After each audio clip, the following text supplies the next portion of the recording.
Hello, Cupcakes Nation. Cupcakes here. Today we'll be watching the most recent UFC, a fight between Austin Hubbard and Max Rohskopf, which has sparked debate about what happened during the fight, where Max was unable to continue and did quit on the stool. And a lot of people are wondering, should he have quit? Should the coach have listened to him immediately and stopped the fight?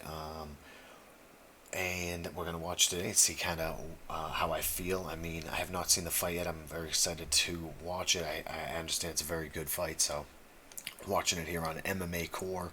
And if you Google UFC Max right now, Max Rohskopf immediately comes up as the first thing that comes up.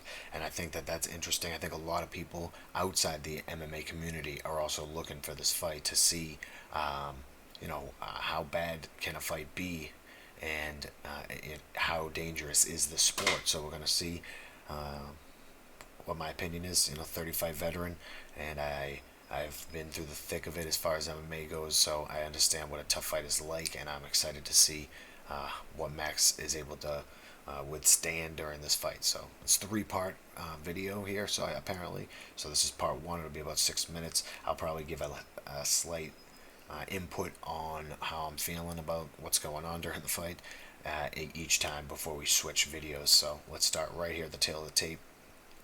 Appreciate you guys watching. Fighters successfully making weight in this lightweight division, and both men with an identical reach of 71 inches. All right, for the official introductions, we say hello for the first time tonight to the venerable Bruce Buffer. Ladies and gentlemen, we are live from the UFC Apex in Las Vegas for UFC Fight Night, Blaze versus Volkov. And now, this fight is 3 rounds in the UFC lightweight division. Introducing first, fighting out of the blue corner, an undefeated mixed martial artist holding a perfect professional record. 5 wins, no losses. He stands 6 feet 1 inch tall, weighing in at 155 pounds. Fighting out of Las Vegas, Nevada, Max Rated R. Rohskopf. And now introducing his opponent, fighting out of the red corner, a freestyle fighter holding a professional record, 11 wins, 4 losses. He stands 5 feet 10 inches tall, weighing in at 156 pounds. Fighting out of Denver, Colorado, Austin Hubbard. And when the action begins, our referee in charge, Mark Smith. The classy veteran Mark Smith, our referee for this one. The also classy Chrissy Blair getting us started for round 1. Austin Thud Hubbard, a plus 145 underdog tonight against the debuting Max Rohskopf, who is entrenched as a minus 175 favorite Max, per Caesar's Palace here in Las Vegas. And with that, we are underway. It is Hubbard in blue. Max Rohskopf is in black. Rohskopf looked so calm before the fight started, just leaning against the fence. You wouldn't think this guy was 5-0 and making his UFC debut, because, as I say, he was cool, calm, and collected. Rohskopf replacing Joe Selecki on about 10 days' notice in this spot tonight. Ooh, that was a heavy low kick. And as we said when he was walking in, not just a grappler, because he threw a hook kick to start, then came with the low kick. Obviously that one connected.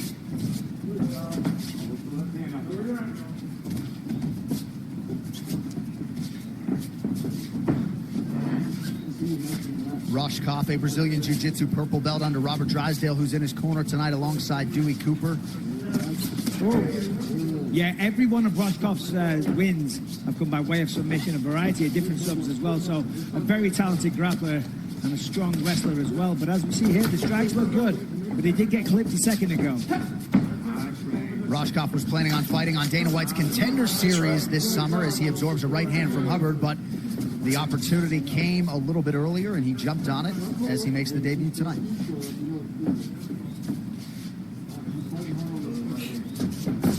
Guys are just filling each other out. when I'm looking at them. That's why you're seeing just one shot at a time right now. They're still trying to get each other's speed and timing, and that was a nice single leg. Oh, that knee was close. Yeah, that knee was really close. That was really close. That kind of hit him, actually. This is big. He's got to fight the hands in. There it is. There's the takedown. I'm right into side control. This is huge. And that's a big thing when you see, like, Hubbard could have literally crawled his way over to the fence and maybe tried to use the fence. You saw he just gave the position, went straight to side mount. Maybe that's what you were talking about, Michael, where Hubbard has had difficulty with some wrestlers in the past. But that was a nice switch up. Yeah, beautiful. Wow. That was a nice transition there. Really nice. Completely turned the tables. And it looked like that knee got Rohskopf's attention. Rohskopf, an ACC champion at 165 pounds as a wrestler at NC State back in the day. Yeah, and you got to think for Rohskopf, you know, I mean, he took this fight on 10 days' notice. He hasn't had the benefit of a full training camp.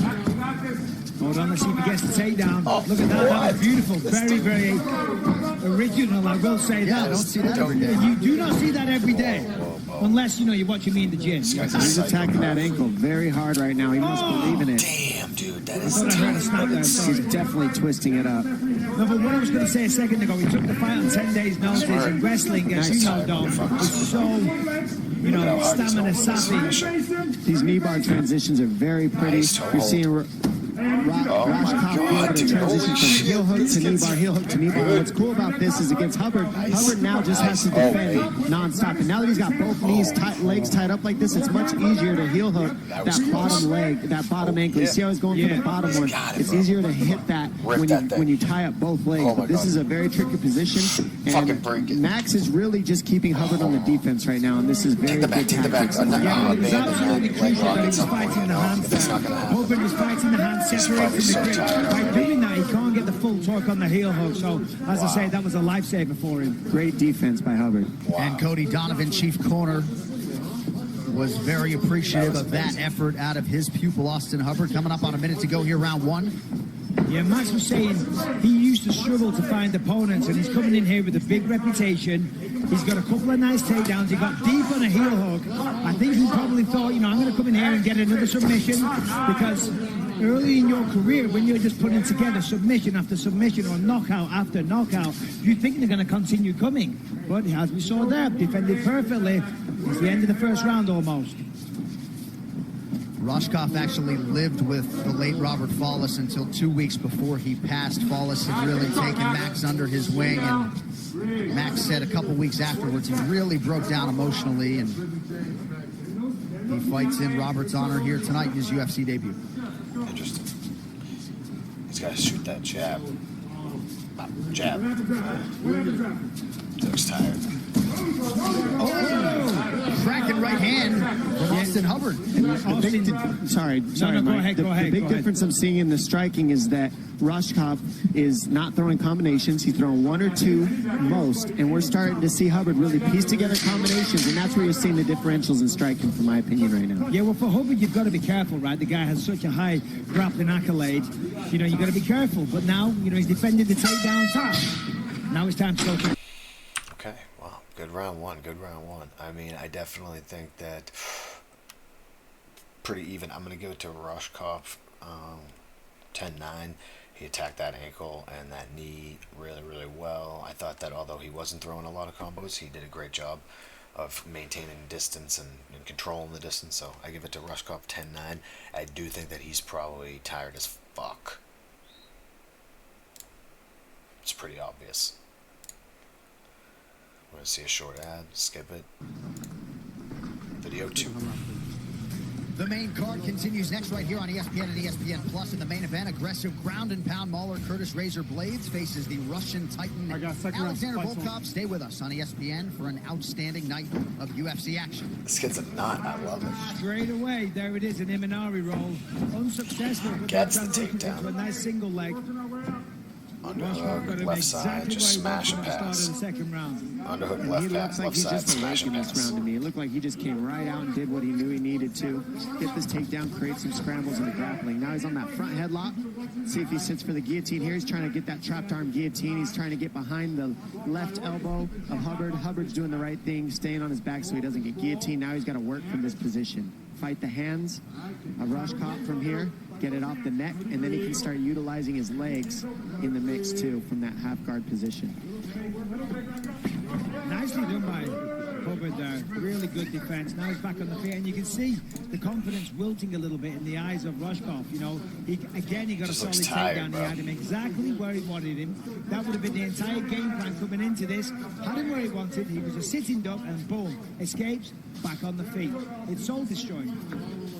Well, I'm seeing that Rohskopf's looking a little uncomfortable here, not able to keep control of that takedown. So has Hubbard starting to read that. He's reading the discomfort I see, and he's getting more fluid into striking, and he's reading Rohskopf. So I think Rohskopf's going to start looking for takedowns. That's right hand. Soon. He's just got to Yeah, the follow it coaches up, were looking finish for with a more kick, commitment maybe. on those combinations, and Hubbard has certainly followed up on those commands pretty well. 90 seconds into round 2. Yeah, and Austin, though, he needs to pick up the pace. I mean, I understand he's being reserved He's because tired. he doesn't want to take too many chances with a high-level grappler. That, you know, the only game plan Rohskopf is looking for is to submit him, but still, it's only a 3-round fight. You know, we're halfway through the second round. He's got to step up the pace a little bit and not kick him in the crown jewels. Nice job by Hubbard there to point those toes to the midsection and then lands up top. So Hubbard's starting to put it together now. He's starting to find the reads and the openings on Rohskopf. As Rohskopf switches stance, he kind of leaves some things open, and he's just kind of waiting right now on Hubbard. He needs a shot in order to try to get his momentum, I feel. Yeah, Hubbard needs to double up that jab and then throw the right hand after it. He's pouring the jab out. Oh, that's good. Rohskopf shakes off that right hand, but Hubbard starting to smell some blood in the water here midway through round 2. I love how Hubbard's throwing that knee up the middle because it's really keeping Rohskopf from wanting to change his level and duck his head, and it's making him sit up tall. Beautiful footwork there from Hubbard as well. Goes to the body. Huge right hand. He walked right into it. Damn. There all day. That was a brutal right hand. I'm surprised he's not Nice out. job mixing up his attack on the feet. No, they're right. And now Rohskopf rendered defensive once again. Oh, Punch my left hook. dear God. Beautiful combination. Rohskopf doesn't seem to 2-3. understand because he can't find him. He's trying to land the right hand, but can't get quite close enough to set up his transitions. In the beginning, we saw a right hand to a high crotch to a single. That transition has gone away in the second round, and it was a very useful one for him in the first. So See, now here, Hubbard is so comfortable. It's just target practice now. You know, Rohskopf looks a little tired, a little bewildered. He's taking some heavy shots, and we see now, you know, Hubbard's starting to go to work. He's opening the toolbox. Nice right. This kid's Really tough as fuck. throwing everything he can now. thinking to start seeing Hubbard go to the body more would really serve him in this round. And there it is. Nice right hand over the top for Hubbard as he adds to his prolific total here in round 2. He's just gassed. Smith He's with a left gassed hand up. trying to close the show there. He had But you're 10 right, days Mike. notice. Fatigue is becoming a factor here, or so it appears for us. Yeah, listen, he had 10 days notice for this fight, which is not a long time whatsoever. He's young in his career, though, so he should be training all the time. But however, that said, 10 days notice is still, you know, it's very short, whichever way you slice it. And Hubbard on the flip Dude, go side, for a man, he's found his takedown, groove man. now. He's feeling it. He's having fun out there. I'm seeing the 10 fights of experience that Hubbard has in this fight. I mean, just 10 more fights is a lot. That's a lot of experience, and that's what I'm seeing here. Just experience. Rohskopf just needs a little bit more time, a little bit more rounds to start tough as feeling more fuck, comfortable though. in these stand-up ranges Tough here. as fuck. And that appears to be a nasty cut that Rohskopf Take is down. dealing with in and around that left eye. Hubbard's piecing together combinations and reads so well the way he's landing that low kick and then going high and then going back to the body and mixing everything up. And this is why cardio is so important in any kind of sport, Oh, yeah. certainly in fighting, because right now, Hubbard can just throw anything he likes because Rohskopf is tired, therefore the speed of the reflexes on there to defend, to block, to move out the way. And on the flip side, Hubbard, as I said before, he's feeling the flow. He's happy. So a huge second come round on. for Austin Hubbard Hubbard. should be able to finish this. Working the body late in round 2. Round 3 next. Oi. Oi. The main card continues next right here on ESPN and ESPN Plus in the main event. Aggressive ground. We're going on to fight our next video, which I believe he's going to quit that. He's just exhausted, you know. I mean, he's taking some bombs. This dude's so tired. 10 days notice. I mean, come on. You want to continue? This the kid's fight? an animal. Okay, that's it. That's All right, it. so we are back live, and Max Rohskopf has told the ringside physician and the referee, Mark Smith, that he does not want to continue. Now, he said to his chief corner, Robert Drysdale, in between rounds, Mike, that he wanted him to call the fight. Robert did his best to try to encourage his athlete to stay in things, but Max just didn't want to be here anymore, I guess. Yeah, listen, Robert Drysdale was trying to do everything he could to instill some kind of passion, some fire, to get him off the stool and go out there and fight. And to be honest, I feel it was the right thing because, yeah, okay, round 2 was a tough round, but it wasn't like I was calling for the fight to be stopped. I mean, if we see here, Hubbard was having a good time. He was, you know, he was feeling the flow. He was out there. He was throwing everything he had. He was having fun. And, you know, for Rohskopf, first fight in the UFC, 10 days notice, it's not fun being a human punch bag, which essentially it was. So I understand. We got this. So let's take a listen. No, we got this, Max. You're a champion. I don't have it. You're a champion. Stop it. I don't have it. Stop it. You're a fucking champion. You're a fucking champion. We're gonna finish this round on top of it under the decision. Okay? Get on top of him. Out wrestle him. And the cardio is a huge factor. You know, if he knows that he's done, Right. he's spent, he's got nothing else to offer. That was When I tough. look at that fight, I just, you know, as the fighter, he knows where he's at and how his body feels more than anybody else. The one thing I'll say, though, is that's what shows how tough this fight game is. How many people have been in that position and had to get back up, tough it out, and get back into that third round. It doesn't make anybody wrong for this, but it's like this shows how tough this sport really is. And I'm sure Max has a great future. I'm not trying to knock him, but he's tired. And once the conditioning, once the stamina goes, it doesn't matter how good you are. And he was... Absolutely, 100%. What they're saying is all right. I just feel he was just too tired. He took shots, and I would not judge this kid at all. I think that he's going to come back and be a freaking monster. So everybody better be watching out for this kid, Max. Yeah, that was tough to watch. He took some big shots. I do feel like Drysdale could have done a better job, you know, just telling him to stop it, and that doesn't, I don't think that's good. I think he should have, you know, mentioned that it's all, you know, mental, everything's mental. What you're going through right now is more mental than physical, even though it feels 100% physical, and he could have gone out there and attached himself to a leg and just, like, you know, dry humped his way to a split decision probably, but you know, he saved some brain cells, and I do think that he'll be back to fight soon, and I wish him good luck with his career.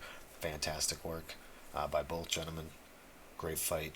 I appreciate you guys watching. Thank you so much. Have a good day.